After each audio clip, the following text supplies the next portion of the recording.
गोस्वामी जी कहते हैं कि मेरी भाषा में तो कुछ नहीं है, इसमें केवल राम का नाम है इसलिए महत्वपूर्ण है। कोरोना शांति काल था। बहुधा हम बंधनों को बाध्यता समझते हैं, जबकि बंधन में होना बाध्य होना नहीं है। बड़े बड़े लोग बंधन में रहे हैं लेकिन वो बाध्य नहीं रहे हैं, दोनों में अंतर है।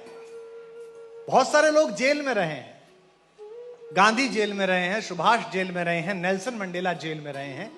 वो बंधन में रहे लेकिन बाध्य नहीं रहे हैं। इसीलिए मैं कोरोना को शांति काल कहता हूं, मनुष्यता का विश्रांति काल कहता हूं, जहां इस आतुर मनुष्यता ने मिसाइलों के रूप में अपनी शक्ति को गिनने वाले लोगों ने ठहर कर कुछ पल विश्राम किया और कुछ पल सोचा। कोरोना में हम ऐसे बंदी रहे जैसे सीता मां भारतेश्वरी अशोक वाटिका में बंदी रही। अब कोई सोच सकता है कि जिसने अपने कैशोर्य काल में महादेव का धनुष घर में सफाई करते हुए उल्टे हाथ से उठा दिया हो, वो रावण के यहां बंदी रह सकती है? हो ही नहीं सकता। सीता बंधन में थी पर बाध्य नहीं थी। इसीलिए अहंकारी और दुराचारी रावण ने जब जब उनकी मर्यादा के विपरीत बात की, मां सीता ने उसे अपनी शक्ति प्रदर्शित करते हुए कभी अपने कुलवंश के बारे में नहीं बताया। और मैं सदा कहता हूं कि शांति किसके घर आती है, शांति किसके परिवार में पहुंचेगी। शांति पैदा हुई विदेह के घर में। महाराज जनक जब राज्यसभा में बैठकर नीति की चर्चा कर रहे थे तब सीता पैदा नहीं हुई। महाराज जनक जब धर्म संसद में बैठकर धर्म की चर्चा कर रहे थे तब सीता पैदा नहीं हुई। महाराज जनक जब भूमि पुत्र की तरह खेत में हल चला रहे थे तब शांति प्राप्त हुई। इस पूरी कथा का प्रतीक शास्त्र ही अद्भुत है। मुझसे बहुत सारे लोग पूछते हैं, कवि सम्मेलन में सबसे ही चल रहा था, 3-4 साल से राम पे क्यों बोलने लगा? मैंने कहा मैं इसलिए बोलने लगा कि मेरी बेटी ने 15 वर्ष की आयु में मुझसे पूछा कि जहां तक मैंने सुना राम ने तो अपनी प्रेग्नेंट पत्नी को छोड़ दिया था, आप इसे कैसे जस्टिफाई करेंगे? तो मुझे लगा ये काम तो धर्म के महारथियों का था कि वो जनता को, नई जनरेशन को बता पाते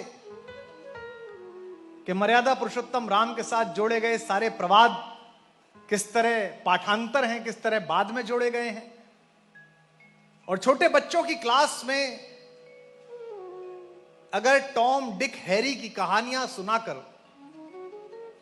प्ले स्कूल की मैडम पूछ सकती है कि मॉरल ऑफ द स्टोरी क्या है,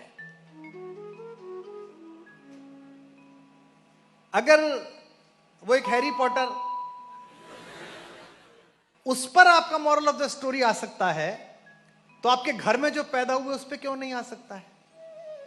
लेकिन हमने अपनी वैचारिकी में ये बो लिया है, और ये शायद मानसिक गुलामी की बेड़ियां हैं कि बाहर से जो आया है सब शोभन है, घर में जो बना है वो अशोभन है, उसमें कुछ बात नहीं है।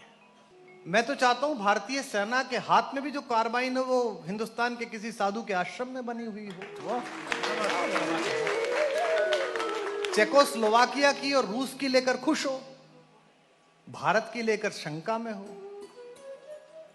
तो वो सीता जो रावण के अहंकार को तिरोहित करने के लिए अपने कुलवंश का हवाला नहीं देती। कोरोना कैसा काल था? जिन्होंने मानस जिया, जिन्होंने राम जिया, वो प्रसन्न थे। मैं तो परम प्रसन्न था। जिन्होंने बाजार जिया वो संकट में थे। जिन्होंने परिवार जिया था, जिन्होंने संस्कार जिया वो प्रसन्न थे। सीता अशोक वाटिका में बंधन में है पर बाध्य नहीं है। इसलिए गोस्वामी जी कहते हैं तृणधरि ओट कहत वैदेही। एक तिनके को धरकर कहा, वैदेही ने क्या कहा और स्मरण किसका किया? सुमिर अवधपति परम स्नेही।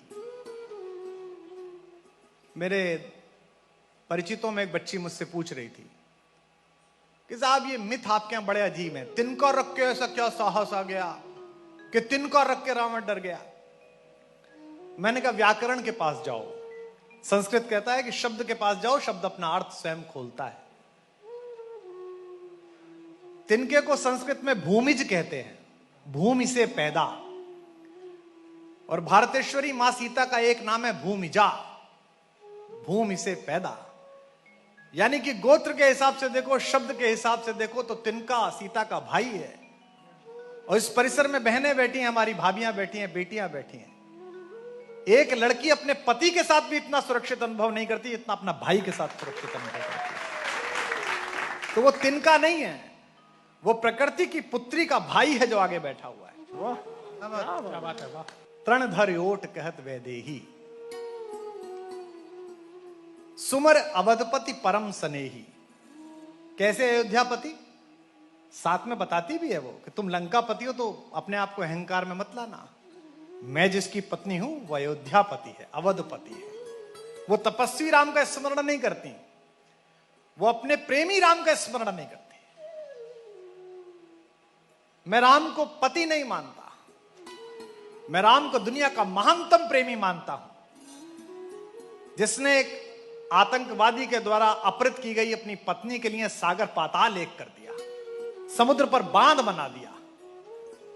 लोग प्रेम का प्रतीक ताजमहल को दिखाते हैं अक्सर। हो सकता है ताजमहल भी प्रेम का प्रतीक हो, पर ऐसा क्या प्रेम जिसके निरूपण में निरपराध लोगों के हाथ काट दिए जाएं? शाहजहां की अनेक पत्नियों में एक थी वे, और उनके भी शाहजहां दूसरे पति थे। उनके पति शेर अफगन उनकी सेना में काम करते थे, और शायद दर्जन में बच्चे को जन्म देते हुए वो दिवंगत हुई।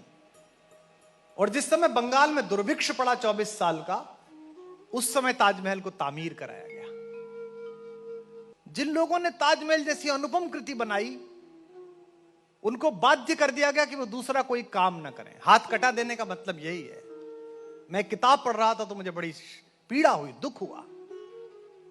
जिन्होंने सदियों सदियों केवल पत्थर में से भगवान उकेरे थे, जिन्होंने सदियों सदियों प्राषाण में मूर्तियां स्थापित की थी, उन हुनरमंद लोगों को अपने हुनर से वंचित कर दिया गया, और उनकी पुत्रियों को, उनके परिजनों को, उनकी महिलाओं को नृत्य करके अपने रस को बेचकर घर चलाना पड़ा।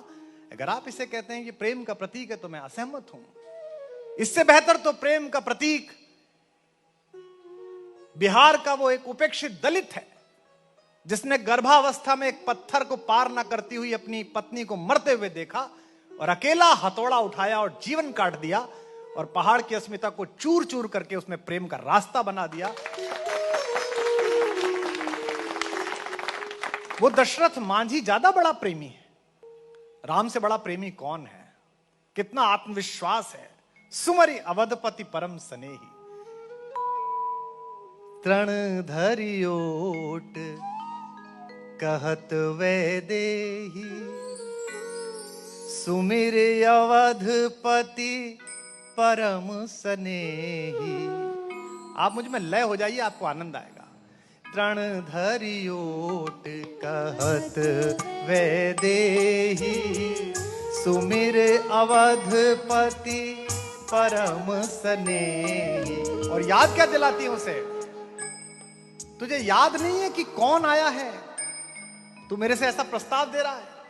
असमन समझू रहत जान की, खल सुधि नहीं रघुबीर बाण की। तुझे स्मरण नहीं है राम के बाण का? इसमें श्लेष है। वो राम का भी स्मरण करा रही है और राम का बाण हनुमान आ चुका है उसका भी स्मरण करा रही है कि मूर्ख तेरा अंत निकट है। ये जो सीता का आत्मानुशासन है, अब जब उनके यशस्वी बेटों ने, भारत के लोगों ने मिलकर ये संकल्प कर ही लिया है कि राम पुनः उस पालने में विराजित हुआ जहां कभी खेले थे, तो मैं चाहता हूं कि उस मंदिर में इस बार राम अकेले ना खड़े हों, हमारी मां के साथ खड़े हों। सीता का विग्रह तो वहां लगना चाहिए।